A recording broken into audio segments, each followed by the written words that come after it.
We're in the middle of the holiday season, and the Fox 12 Hunger Free Project is trying to get meals to families in need. We sent our Connor McCarthy to Battleground today. He joins us now live to show us how the North County Community Food Bank is helping many new clients, including Ukrainian refugees. Connor. Well, Nora, that food bank operates out of this building right here behind me. I know it's a little dark out right now, but across the street, there's a 1,600 square foot building. And the executive director says that on average, they serve about 50 households a day. And this food bank is also seeing an uptick in people looking for food. And like other food banks in our area, they're asking for your help to donate food to make sure food insecure families have a meal to put on the table this holiday season. For 92-year-old Millie Wilkins, volunteering at the North County Community Food Bank is second nature. I just feel the need to do it, and I have the time to do it. Every Monday, she packs dozens of boxes of food that will go to some of her food-insecure neighbors waiting in line outside. It means a lot to me. It really does.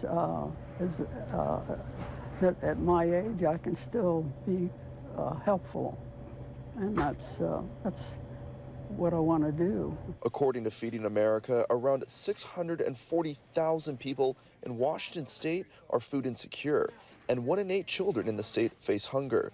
More specifically, in Clark County, Feeding America says in 2020, 10% of community members are food insecure. But with inflation on the rise, Executive Director Elizabeth Cerveny says she's seen an increase in people looking for help.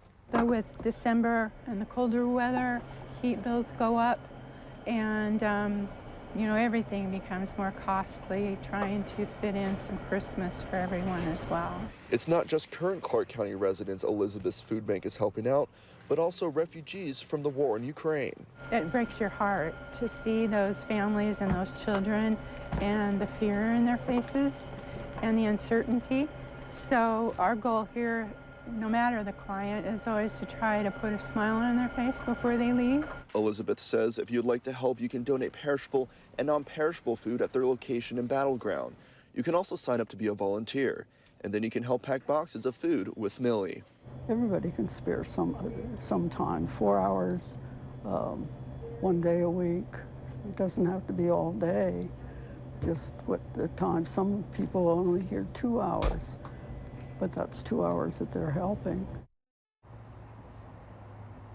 Well, Nora, Elizabeth gave me another tip on how you can help. Take advantage of those sales and discounts at your local grocery store. For example, if that can of soup is buy one, get one free, buy that one for yourself and take the free one and donate it to your local food bank. You can also help another way by rounding up your bill at your local Fred Meyer the next time you check out. And this is all part of the Fox 12 Hunger Free Project. Live in Battleground, Connor McCarthy, Fox 12 Oregon.